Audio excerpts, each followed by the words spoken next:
నెదర్లాండ్లో ప్రవాస భారతీయులతో ప్రధాని నరేంద్ర మోదీ మాట్లాడుతున్నారు. ప్రత్యక్ష ప్రసారం ద్వారా చూద్దాం.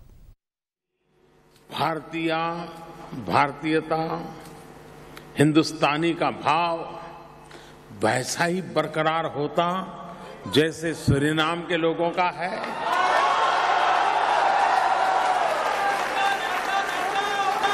और इसलिए मैं चाहूंगा कि यहां पर रहने वाले पासपोर्ट का रंग कोई भी क्यों न हो,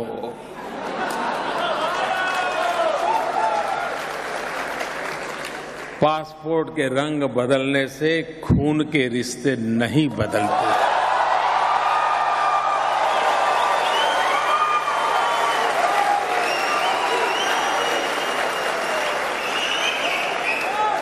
और मेरी हर हिंदुस्तानी से प्रार्थना है, आग्रह है कि पासपोर्ट के रंग के आधार पर रिश्ते नाते न जोड़ें। पासपोर्ट का रंग कुछ भी क्यों न हो, उसके और मेरे पूर्वज एक है। जिस धरती की पूजा वो करता है, उस धरती की पूजा मैं करता हूं। उसकी जिंदगी की वो मुसीबत रही कि 150 साल पहले उसे देश छोड़ के जाना पड़ा। मैं भाग्यवान हूं कि मैं अब भी मेरे देश की जड़ों से जुड़ा हुआ हूं।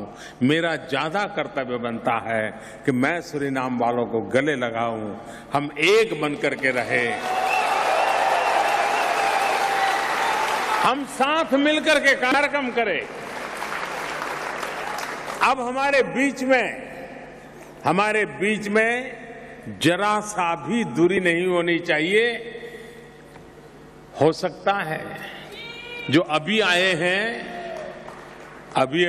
हैं उनको शायद हिंदी बोलने में तकलीफ होती होगी, सूरीनाम वालों को नहीं होती है।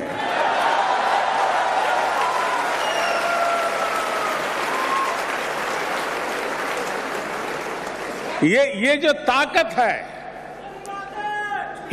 ताकत है उसको पहचानिए। पूरे यूरोप में नेदरलैंड वो देश है जहां सेकंड लार्जेस्ट इंडियन डायस्पोरा है।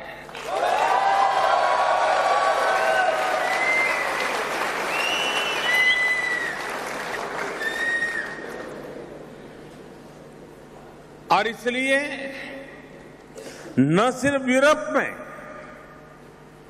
लेकिन कैरेबियन कंट्रीज में भी हम सब मिलकर के इसे एक ऐसा ऊर्जा भूमि बना सकते हैं हैक को कि इन सारे भूभाग के भारतीयों के साथ हमारा नाता जुड़ जाए। और आज तो टेक्नोलॉजी इतनी सरल है कि आप मोबाइल फोन से इन सभी परिवारों से निकट से जुड़ सकते हैं। संगठन में ही तो शक्ति है।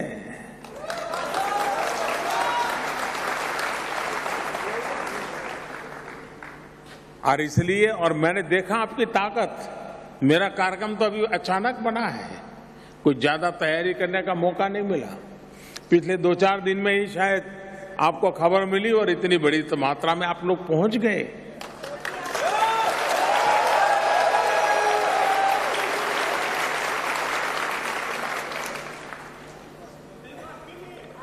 सरकार की तरफ से एम्बेसी होती है, एम्बेसडर होते हैं, बाबू लोग होते हैं। लेकिन आपको पता है उनको राजदूत कहते हैं। हिंदी भाषा में उन्हें राजदूत कहते हैं। लेकिन यहां आप सब राष्ट्रदूत है। हर हिंदुस्तानी दुनिया के हर कोने में राष्ट्रदूत है।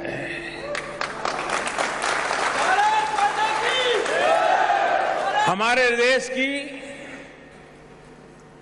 उन अच्छाइयों से विश्व को परिचित कराना।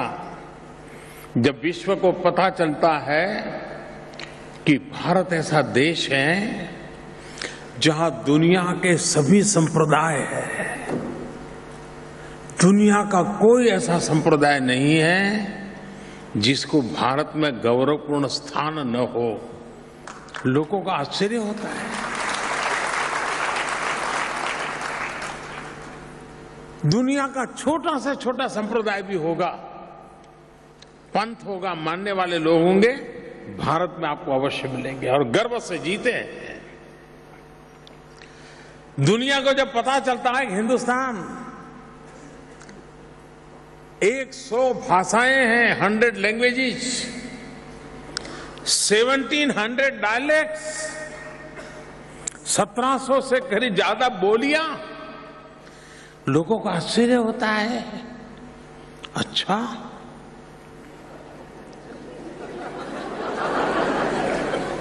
हमें तो यूरोप में देश बदलता, भाषा बदलता हो तो दिक्कत हो जाती है, आप 100 भाषाओं के बीच कैसे जी रहे हो?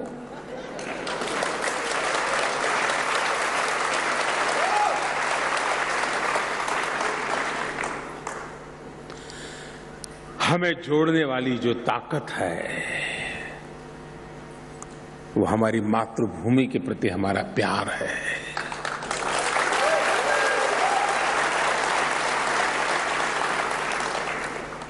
उस धरती के प्रति त्याग और तपस्या के प्रति, इतिहास के प्रति, संस्कृति के प्रति, परंपराओं के प्रति हमारा लगाव है।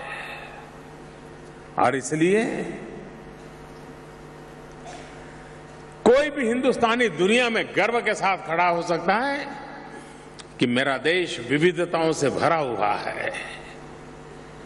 विश्व में जो कुछ भी आप अनुभव करते हैं, आप मेरे देश में स्वाभाविक रूप से कर सकते हो। देश की विशालता,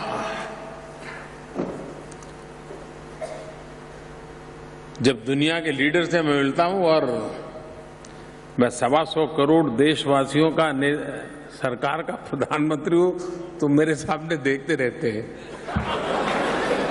उनको लगता है हम छोटे से देश को चलाने में हमारी इतनी दिक्कत होती है, आप कैसे चलाते हो?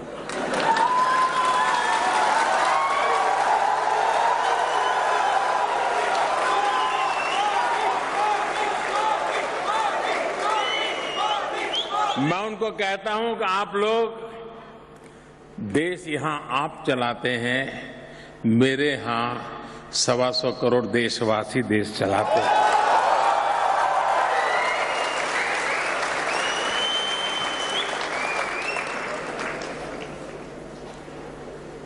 लोकतंत्र की यही ताकत है।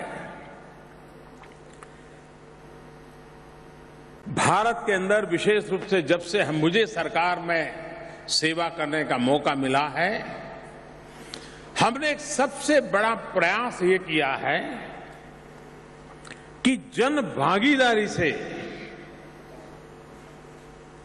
देश के हर काम में जन भागीदारी को प्राथमिकता देना।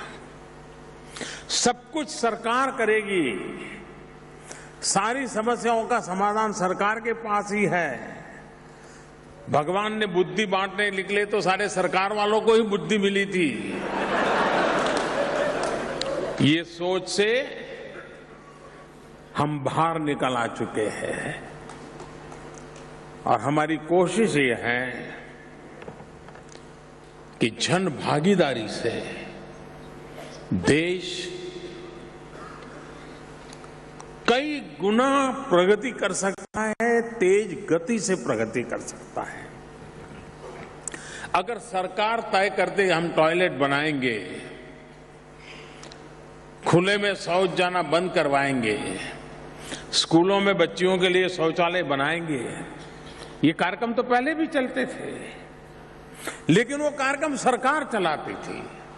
हमने आकर के कहा लोग इसको उठा लें, और आपको जानकर के खुशी होगी कि स्कूलों के अंदर 1 साल के भीतर भीतर बालिकाओं के लिए अलग शौचालय बनाने का काम, बालकों के लिए अलग शौचालय बनाने का काम लोगों ने पूरा कर दिया। कहने का तात्पर्य ये है कि नई जो सरकार बनी है आज देश में, जिसने अपने हर काम में लोक भागीदारी, जन भागीदारी को प्राथमिकता दी है। वरना पहले क्या होता था, लोकतंत्र का मतलब बहुत सीधा साधा हो गया था। डेमोक्रेसी मतलब 5 साल में एक बार जाना, ईवीएम मशीन का बटन दबाना और जो पसंद आए उसको जिता देना और उसको 5 साल का कॉन्ट्रैक्ट दे देना। देखो 5 साल तुमको बिठाया है, ये हमारे 10 काम कर देना, नहीं करता है तो छुट्टी, जाओ दूसरा। ये लोकतंत्र की मर्यादा नहीं है, ये तो लोकतंत्र का एक सीमित भाग है कि जिसमें जन वोट देता है, सरकार चुनती है, लेकिन सरकार चलती है जन भागीदारी से।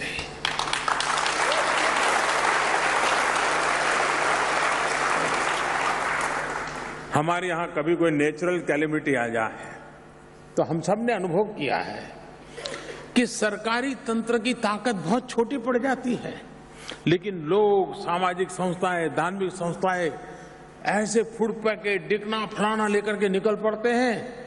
नेचुरल कैलेमिटी में हर किसी की मदद तुरंत पहुंच जाती है। क्यों? जनशक्ति का सामर्थ्य है।